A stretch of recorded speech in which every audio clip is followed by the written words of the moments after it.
sacrifice a long one. Could play it with a bit of spin, but you've got to watch that side pocket near where his hand is. And you could see it tracking towards it, and now he's left himself a horrible first shot in the first rack. This is very missable. We've said it before, Phil, we're playing on a 4-inch pocket. It's actually just under 4 inches. I was with Emily before the event started, and she was measuring both this table and the practice table. And about an hour before the event started, Phil, Emily ordered for the tabletops to be swapped over.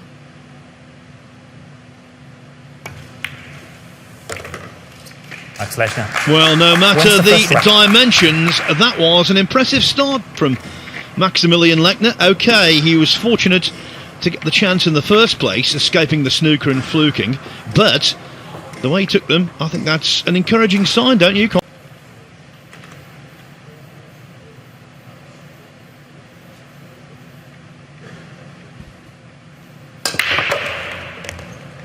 Well, for his first break of the tournament, that was a wonderful break.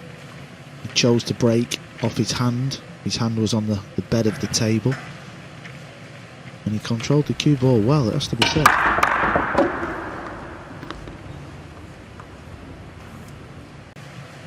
His hand looks close to the 8 there, Phil. Look at that overhead.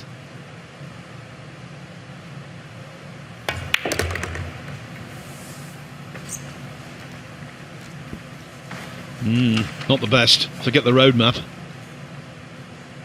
We've taken a diversion.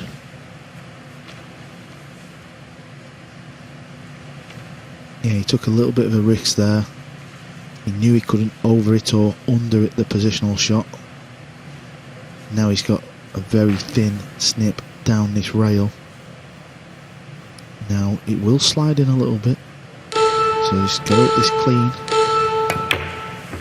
And he's overdone it. There you see, just fired it into the far jaw, and that's never going to go in. Not anymore anyway, Phil. Reminiscent of a couple of shots played by Niels Feijen earlier in the event. This is exactly the reason why extension called. We need a tighter pocket on a pool table, because if that was on a regular pool table, well, I'd have fancied him to knock it in and probably run the rack out. So it was on this 5 ball in the preceding rack, and suddenly Mieszko is starting to settle down, bed in, and look at a real tough nut to crack.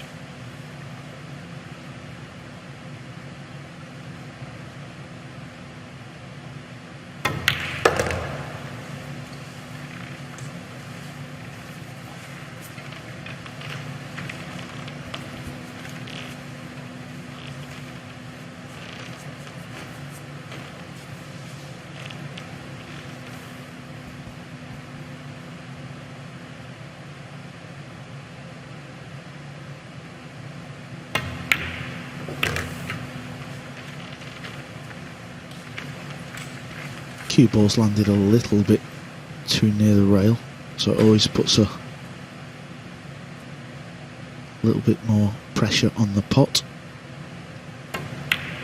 But he is such a great potter, not a problem. Yes, the first 4 racks have been shared, and so we're exactly at the stage now we were at the commencement of the match.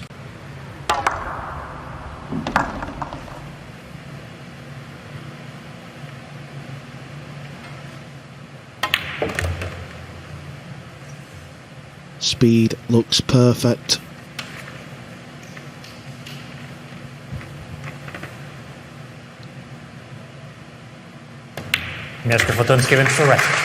That is a terrific trio of racks from Mieszko Fortunski. Remember, he was 2-0 down. Now he's in front and he's looking good. Just thinking, Carl, if you were playing and you were wearing that shirt and you were draped over the pink ball, the referee wouldn't be able to tell the difference between your shirt and the object ball. Hey Phil, you give me some stick, but you're wearing pink as well. Red and white. It looks pink from here, so yeah, it's very hot out there today, so I went with the old pink summer vibe. Oh, would you look at this 2-rail kick straight in the corner. I mean, it's a great hit, and he's been rewarded with, well, look at this.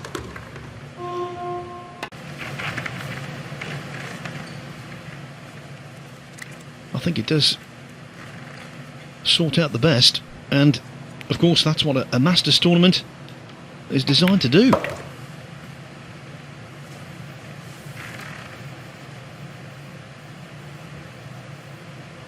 You can just see his cue action there. He has a very fast, well, I'm just going to say, it has a very fast cue action, and when players deliver the cue back and forward very quick like that, they can often overhit the shot, and he sort of did that right on cue. That was, well, that was a bit of a disaster. And now Mirsko, well, this is a big shot. I knew you were going to say that, Carl, but you didn't quite have time to say it, did you? Good call, even though you didn't actually call it.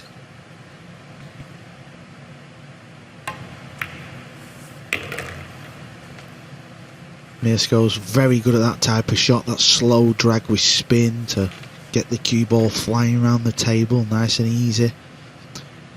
And from what's been a very good match, that's a big moment. This has to go in the middle of the pocket. Looks like he's playing it into the top right hand corner.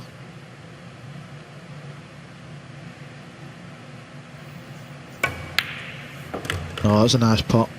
After missing the 8, Phil, and trailing 5-3, that really was a wonderful pot. Absolutely agreed. He was very concerned actually as the cue ball came around. Thought he might have scratched into the side, but it's just about okay. As smooth as he would have liked there, so he needs to just be a little bit careful with his shot. It's a wonderful angle. Needs to play it soft, make sure you don't scratch. It's a useful bounce off the rail, played that to perfection. He's done well here, Philani, to be fair. He was trailing 5-3 after missing that 8. He's composed himself, and he's got himself on the hill.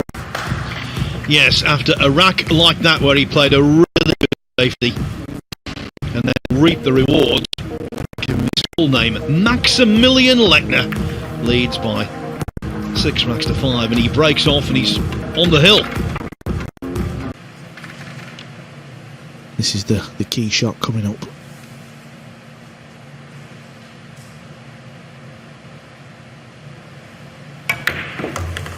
He's played into it because it didn't go.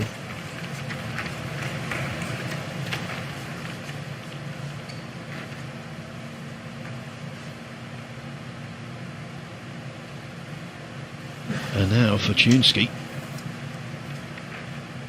Might be fearing the worst.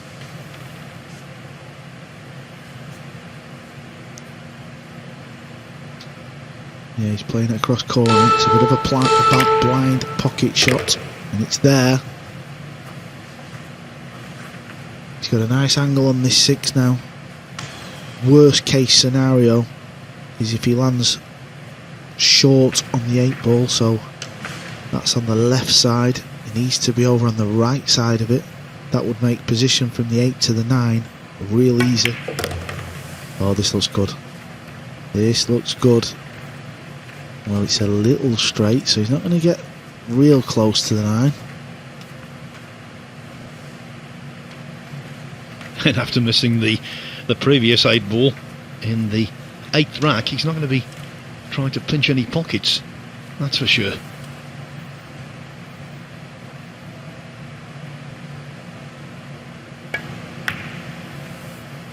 Yeah, that's all he could do, just roll the cue ball through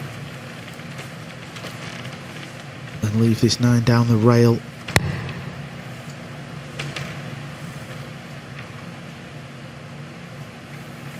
Got to play this to the left hand side of the pocket. Can brush the rail and it'll still go in. What a terrific debut in a matchroom event for Maximilian Lechner.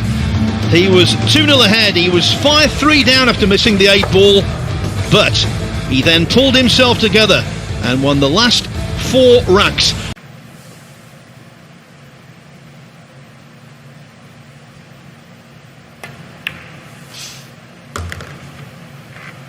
could have played it a bit better on the 9, but I think he's okay. So Joshua, what do you think of these pockets? Well, to be honest, I really like to play in this table. The pockets are, yeah, in my opinion, it should be on every tournament like that. Yeah, he made perfect. Yeah, it's 1-0 for Albin.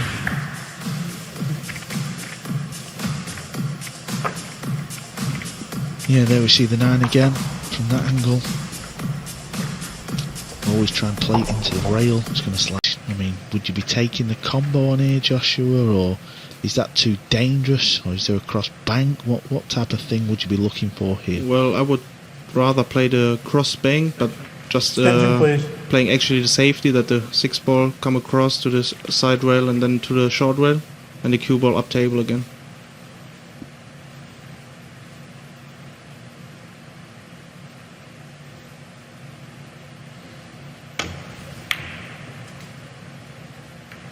Wow, what a shot.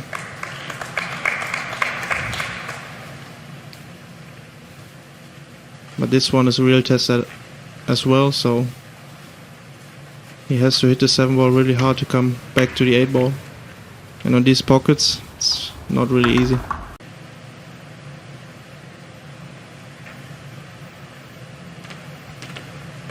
You know, when you're kicking at these type of shots, Josh, do you just play off pure natural instinct, or do you have a little system? I use both my instinct and also kind of the system. So I didn't understand why he played it so soft, because he always will leave a shot on the 1 ball when you play this kick shot pretty soft. So what do you think? Well, I mean, I've got to listen to you, Anna, since you're the best player in the world. I think he was all in on that shot, trying to make it, and because of the size of the pockets, maybe he played it at that speed. But he got a pretty big margin to hit the 1 ball, to be honest.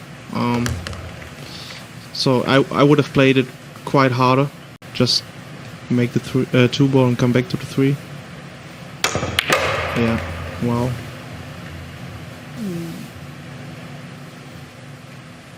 I think he's perfect on the 3. Perfect for you. No. Well, he just needs to make the 3 ball, in my opinion. Yeah, it's a so because the 4 ball is in front of the corner pocket. Yeah, it's a tremendous shot he just played. He cued it really, really well. Yeah. Extension, please. Yeah, we're playing with a 30-second shot clock. Each player gets 1 extension per rack. And Greybo has decided to take it now because he knows this is the key shot. This is all about line and pace. Looks pretty good at first glance. Perfect. You couldn't play this any better.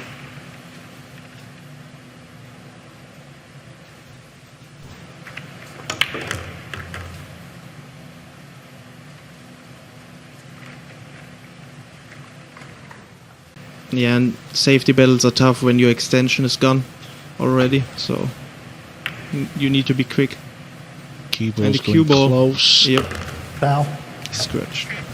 So the patience of Albin Ocean has paid off. He's played a couple of Block, nifty please. little safety shots there to stay in this rack, and now he's got ball in hand with a chance to get another rack on the board. We've done in that shot. You don't want to know it. No, to be honest, I think playing the bank shot here, it's guaranteed position on the 5, of course, and it's also make it easy to make the 3 ball. But if you want to play position for the 5, it's, yeah, the 3 ball is gonna be missable as well. So, wow, played it perfect. Nice shot there from Dennis. Bold and brave. Yeah, we have seen a few banks missed, but that was a timely bank from Greybo.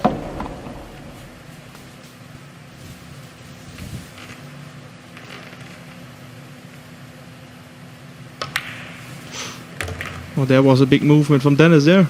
Yeah, he looks a little bit twitchy, doesn't he, right now? Yeah, he does dance around a lot on certain shots, doesn't he? There's some music on in the background. Bit of disco dancing from Greybo. There's something that we're not hearing.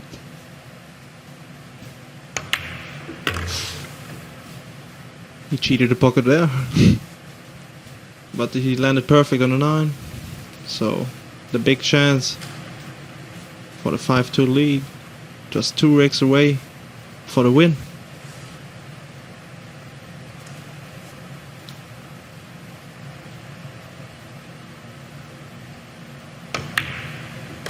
Yeah. Yeah, that's a big rack.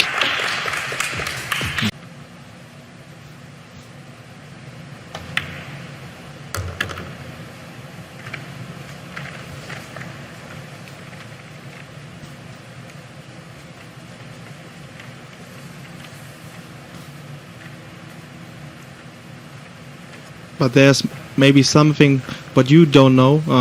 Like 2008 when we had the Whirlpool Masters here, we played also on this small pockets, like under 4 inches. Really? I did not know that. When I played my first time, when I played Jason Shaw, the tables were also like under 4 inches. So and who was the winner in that tournament? What did you say? Who won that tournament? I think Niels Feijen. After his insurance from his elbow, he played phenomenal this event. Oh, that was his comeback, wasn't it? Yeah. Well, talking of comebacks, Albin Ocean's going to need a huge one. This is a tough situation for Albin.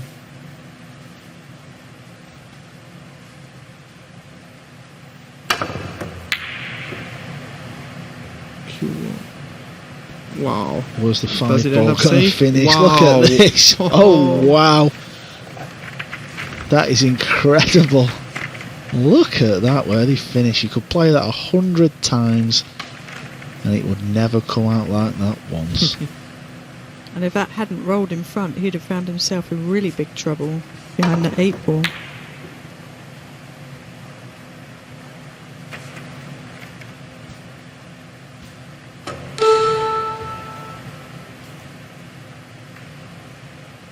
Good shot from Dennis. Wow.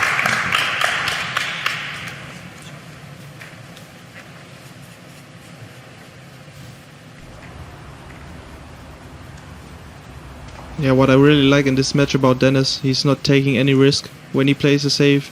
He's playing the easy save. He's doing it very well in this match. Oh, now this is a tough situation if he can't see the 2. So, wow. What you do here? Well, yeah, what do you do here? There's no obvious route towards the 2 balls, which can have to be something pretty special.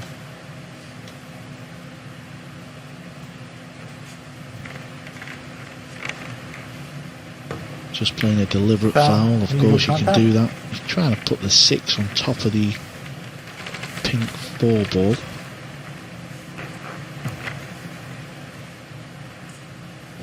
Maybe play the 8 ball into the 2, and then Dennis can't reach the 2, so... Yeah, that's something that you see very, very rare, but Yeah. No. you can actually do that, but I don't think he's spotted it because it is that rare. What Joshua means is Albin could play a deliberate foul, push the 8 on the 2, and then Dennis has got no way of hitting it with ball in hand, which would mean he's on 2 fouls. He might save that for the next shot.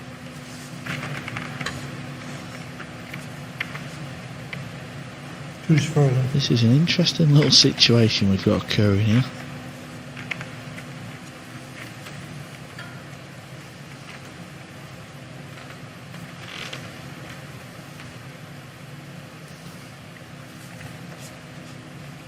It's very awkward, isn't it? Can he go off the bottom rail with spin? Well, he's not having any of it. He's going to tie the 4 up again. But now he's on 2 fouls. Second foul. So after Albin's shot, Dennis will get a warning because 3 consecutive fouls is loss of rack.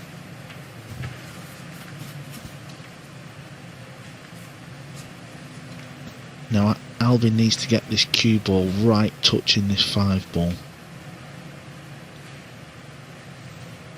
If you can get it touching that purple 5, it's going to make hitting it very difficult. And I think he's used a jaw as well, so If he misses this ball, it is loss of rack. And I also think that Dennis would have liked to have an extension here, but he already used it in this situation. It's tough. Because if he doesn't hit the 2 ball, this rack goes to Albin.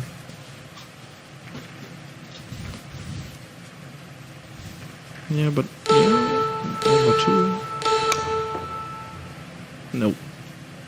3 foul loss of game. Dennis Grave, 3 fouls. It's not something you see often in the professional game of pool, but it's happened. Albin is still in this match.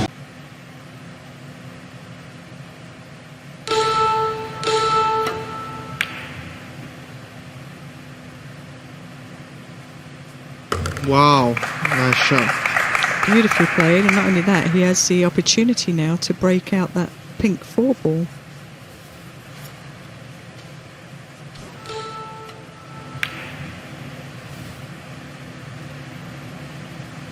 Yeah, and Dennis played earlier in this match a quite similar shot to this. To the top left. So it's understandably under it, that. Yeah, and you're also afraid to scratch in the top right as well when you play this shot. So...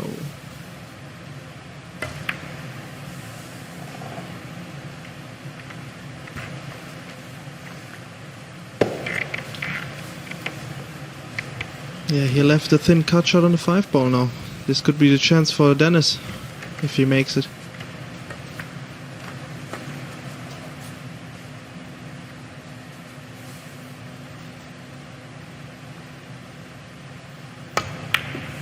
Wow. That was a great shot by Dennis. Wow, what a shot. Perfect speed also. So this could be the end.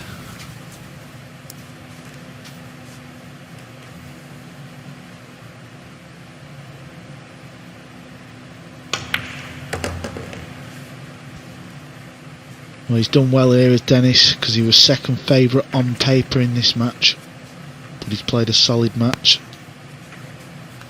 It was a great opening pot to give him this chance for the rack and the match. His next opponent will be the man in the box. It will be Joshua Filler. Not who you wanted to play, possibly. Yeah, but you. that's alright. In the end, it doesn't really matter. You just need to focus on your own game. So I'm really looking forward to playing the quarters against Dennis. Oh, it's going to be great. I'm sure he'll have a great match. Come on! And it's there. Dennis Graves shouts, come on. It's a big win. He beats Albin Ocean 7 racks to 3. Well done, pal. The believe is that Jason actually got the W. Yeah, he beat me on the black.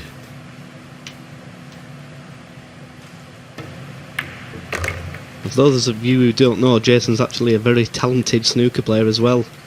I actually saw him make a 145 break in New York, playing snooker with his 9-ball cue. Wow. On a full-size table? Yeah. Attention, please. It's arguable that's the highest ever break made on American soil.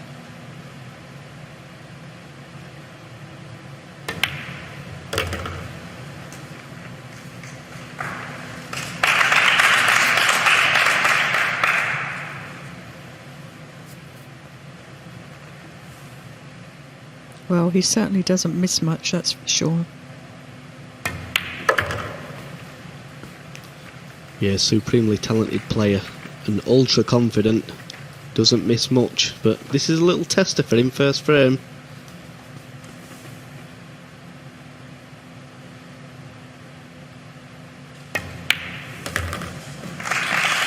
Well, what an absolutely picture-perfect start. The lag one, and then off the break, leaving himself a nice, easy opener after.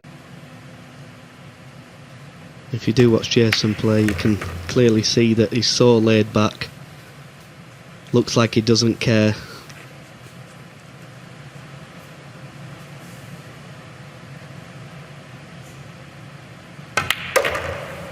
Yeah, like you said, he's an amazing talent, as are you. And in this tournament, you had a very tough draw drawing Joshua and a great match, and either of you could win the event. So Yeah, it was difficult. I had my chances and only myself to blame at the end.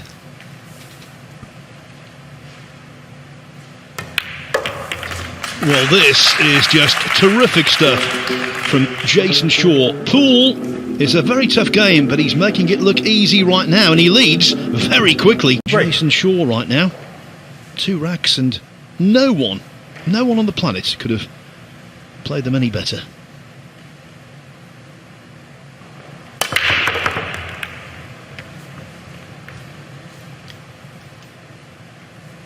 And another clear shot at that one ball.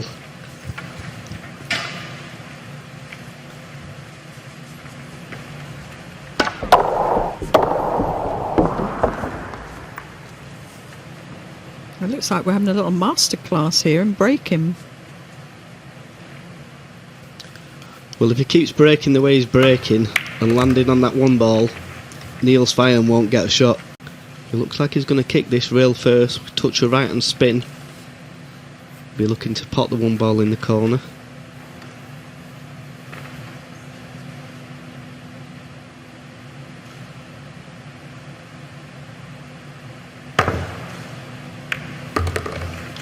Oh, it's nicely played. Considering it was his first shot up at the table. Yeah, what a shot to be faced with. A swerve shot. Jason got a little fortunate there. Yeah, and there's not a great deal Jason can do here. I think the best option is to just flick off the 3 ball and leave the cue ball on the top rail.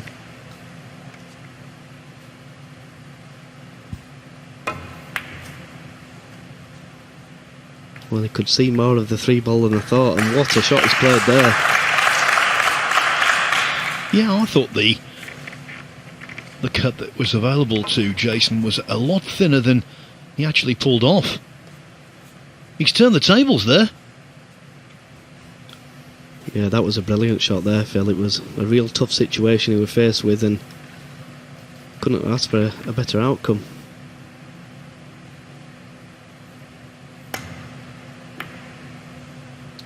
That's a really good safety shot. I learned that a long time ago from Johnny Archer, where you hit rail first, and the 3 boards you could see hit the right hand side and went back against the top rail there. It's a really good safety shot.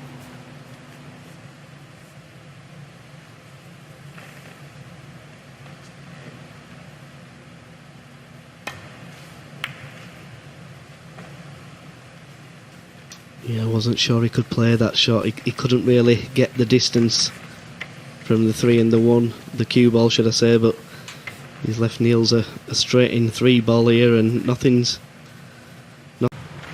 He's pretty handy with that jump cue, isn't he? Yeah, he's very, very good with the jump cue, is Jason. As you can just see. Wow, that's a tremendous shot. I've watched him do so many shots like that. Well, I watched him do a similar shot to that in the International Open final a few years ago. And now he's faced with either a snooker or a combination.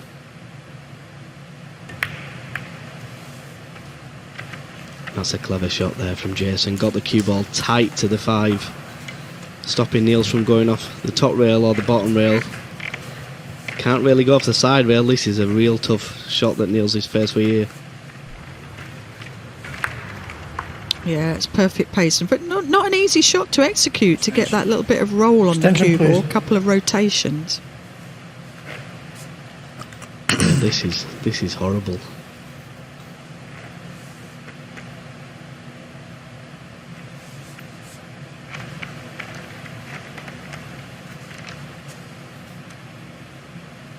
The problem is bridging over the 5 ball. The harder he hits it, the more the cue ball's going to jump.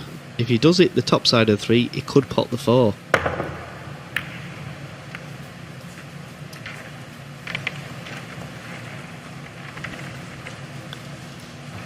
Well, Shaw laid the trap, and now he's got the chance.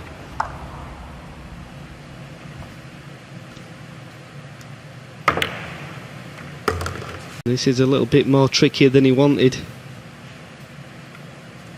And we've seen a lot of this kind of pot overcut. Niels Feijen did it twice in his previous match. And Jason Shaw goes the opposite way. undercuts it. That was a massive, massive miss.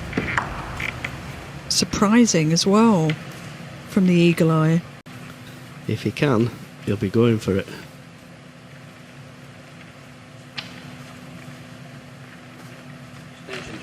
Extension, please.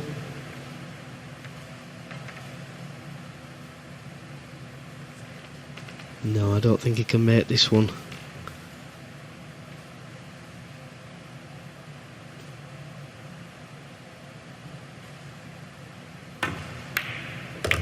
Well, what a shot he's played there. I didn't think he could make that. I've had a few good coaches that have helped me to kick the ball.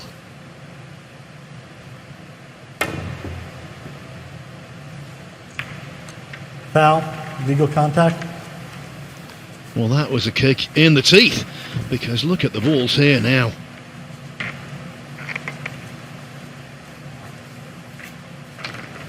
Start the clock, please.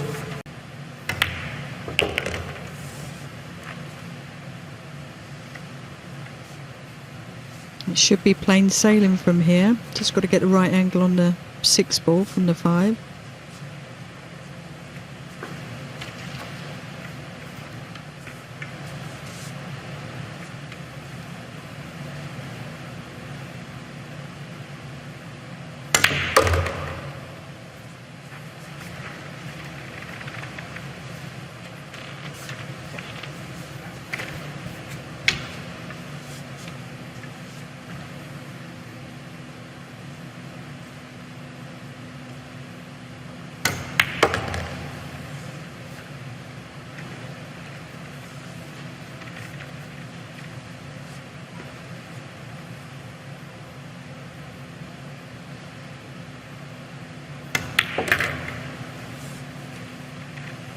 He's come up a little bit short there for this 9 ball into the corner, not quite where he wanted.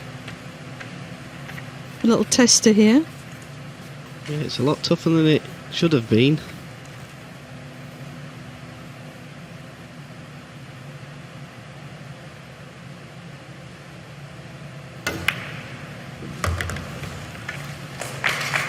He did clear up. He laid the snooker in escaping one, luckily, and made the most of his good fortune. Niels Feijen finds himself on the hill.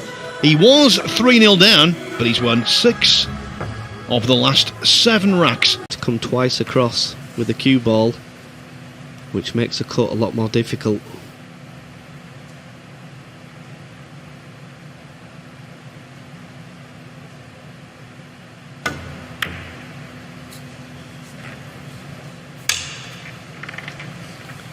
Exasperated, the chalk hits the table. He knows the potential significance of that. It wasn't easy, as Chris said.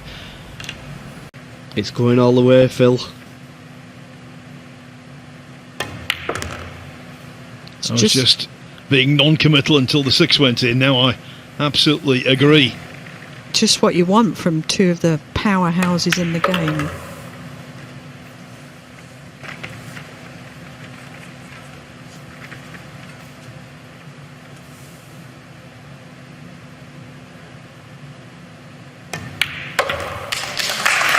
Whatever the outcome, these 2 are already confirmed as masters of pool. But they're desperate to progress. And now it is 6-6, all on one final rack shootout for the man. And he's still 6-all. On the hill.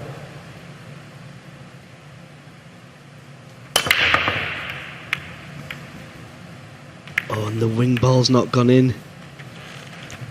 Wing ball John hasn't lived up to his name there.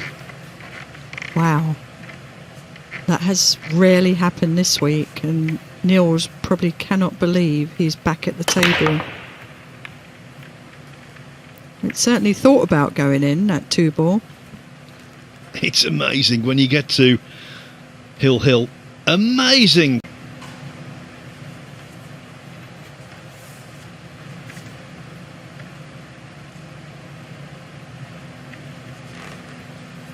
I think there's a little bit more meat on the bone in this rack, Alison.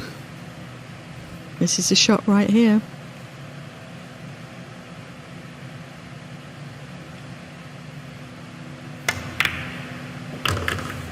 That was a brilliant shot.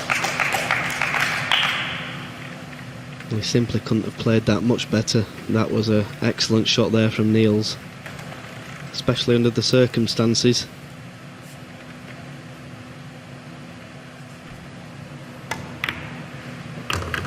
This isn't the easiest shot for Jason.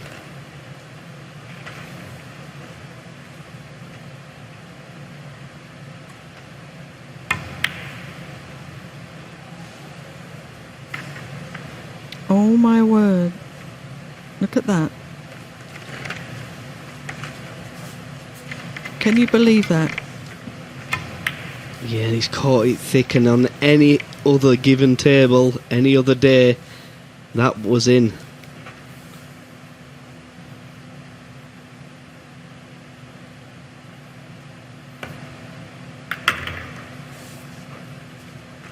I'm sure that Niels' wife, Katerina, and his children, his two little girls, Lena and Sina, are watching, and I wonder how nervous they feel. Very. Yeah, there's certainly a lot of pressure out there, and he's faced with another shot like he just missed. The only difference here is he doesn't have to hit this with any pace.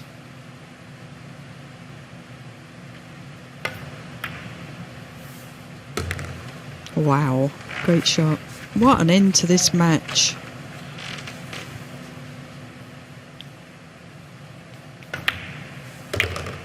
The final chapter of what's been an intriguing story was the 5-ball. They both missed it, but the last mistake was a mistake made by Jason Shaw, and Niels Feijen, twice a winner of this Dafabet World Pool Masters already, is still going for the hat-trick.